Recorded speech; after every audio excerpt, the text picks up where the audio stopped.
વડોદરા શહેરના તરસાલી બાયપાસ પર ગોડાઉનોમાં ભીષણ આગની ઘટના બની. પ્રાથમિક માહિતી મુજબ એક ગોડાઉનમાં અચાનક આગ લાગી હતી. પવનના કારણે આગ ઝડપથી પ્રસરીને બાજુમાં આવેલા ફરાસખાનાના ગોડાઉન અને મીઠાઈના બોક્સ બનાવતા ગોડાઉનને પણ પોતાની ઝપેટમાં લઈ લીધા હતા.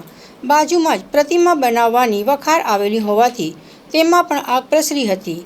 લાકડા, કાપડ અને જ્વલનશીલ સામગ્રી હોવાને કારણે આગે વધુ વેગ પકડ્યો હતો. ઘટનાની જાણ થતાં જ ફાયર બ્રિગેડની 4થી વધુ ટેન્કરો ઘટના સ્થળે દોડી આવી હતી. ફાયરના જવાનોએ કલાકો સુધીની જહેમત બાદ આગ પર કાબૂ મેળવવાના પ્રયાસો કર્યા હતા. આગની ભીષણતાના કારણે ગોડાઉનોમાં રાખેલો તમામ માલ સામાન બળીને ખાખ થઈ ગયો હતો. આગમાં મોટું નુકસાન થયાનો પ્રાથમિક અંદાજ છે. આગ લાગવાનું ચોક્કસ કારણ હજુ જાણી શકાયું નથી.